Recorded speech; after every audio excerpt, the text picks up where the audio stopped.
On a tous déjà ressenti ça, non? Cette petite pointe de déception quand on compare le chiffre tout en bas de notre fiche de paye avec le ticket de caisse à la sortie du supermarché. C'est hyper naturel de se dire que ce montant, c'est exactement ce qu'on a pour vivre. Sauf qu'en réalité, entre ce qu'on gagne sur le papier et notre vrai caddie de course, il y a tout un monde.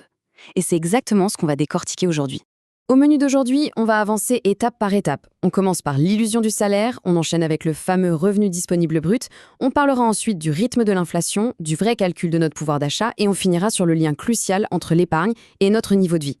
Allez, on attaque tout de suite avec notre première partie, l'illusion du salaire. Alors le point de départ, c'est ce qu'on appelle le revenu d'activité. Concrètement, c'est la rémunération de base de notre travail, que ce soit un salaire classique si on est employé ou un revenu mixte pour les indépendants. Mais attention, ce chiffre brut ne détermine en aucun cas notre véritable pouvoir d'achat. C'est vraiment une illusion d'optique. En fait, il faut voir ça juste comme la ligne de départ d'une course bien plus longue. D'un côté, on a donc ce revenu perçu qui nous donne une fausse idée de notre richesse. Et de l'autre, on a le revenu disponible brut, ou RDB pour les intimes.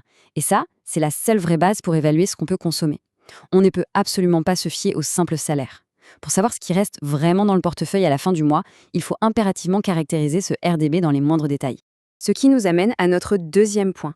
Zoom sur ce fameux revenu disponible brut. En fait, ce RDB, c'est la clé de voûte de toute la comptabilité des ménages. C'est lui et lui seul qui détermine notre vraie capacité à consommer, à épargner ou à investir. Et bon, quand on parle d'investissement pour un ménage, on parle principalement d'acheter son logement.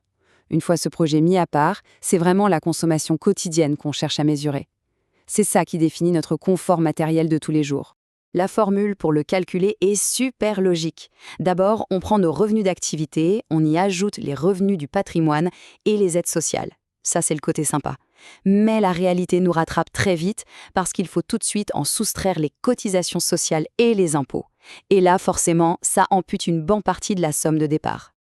Pour être plus précis sur les fameux plus, on parle des fruits du capital, genre les intérêts du livret A, les dividendes, l'assurance vie ou les loyers qu'on perçoit.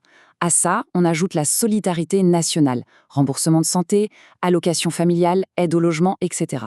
C'est tout ce package, une fois amputé des impôts, qui nous donne enfin une vision claire et nette de notre capacité de base à consommer.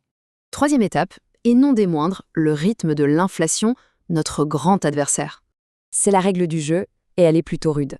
Même si nos revenus restent parfaitement stables, l'accélération des prix grignote activement notre capacité à consommer.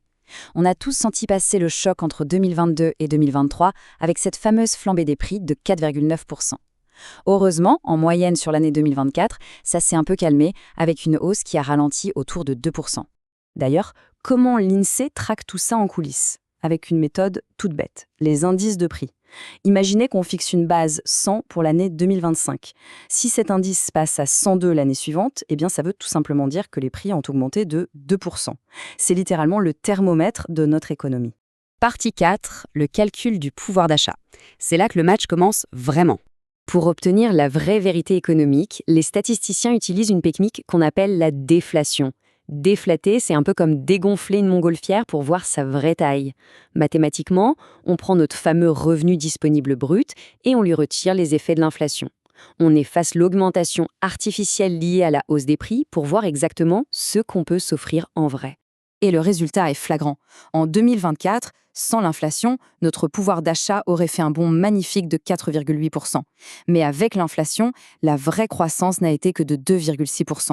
C'est la preuve absolue de ce vol silencieux que l'inflation opère sur nos portefeuilles tous les jours. L'écart ici est énorme. 2,2 points de pouvoir d'achat ont été littéralement effacés, et ce, malgré le ralentissement de l'inflation. Et on ne parle pas juste de chiffres abstraits sur un tableur là. Dans la vraie vie, cette baisse mathématique, c'est moins d'essence dans la voiture, un caddie moins rempli au supermarché et parfois des projets de vacances qui passent carrément à la trappe. Ce qui nous amène à notre cinquième et dernière partie, l'épargne et le niveau de vie. Là, une question existentielle se pose. Le niveau de vie, en gros, c'est la quantité de biens et de services auxquels on a accès. Mais comment on fait pour maintenir ce standard de vie quand notre capacité d'achat se casse la figure à cause de l'inflation? Logiquement, si le pouvoir d'achat baisse, le niveau de vie chute avec lui. Sauf si on sort notre bouclier. Et ce bouclier, c'est l'épargne. En tapant dans nos réserves, on peut continuer d'acheter la même quantité de choses et donc maintenir notre niveau de vie parfaitement stable, comme si de rien n'était, malgré les prix qui flambent. Et l'épargne, c'est donc notre ultime bouée de sauvetage. Ça masque le problème à court terme, c'est vrai, mais ça nous laisse avec une vraie question, assez vertigineuse au fond. Si l'épargne est notre seule protection contre la perte de pouvoir d'achat, qu'est-ce qui se passe quand le compte en banque finit par se vider? Ou pire, pour tous ces foyers qui n'ont jamais pu mettre un seul centime de côté au départ?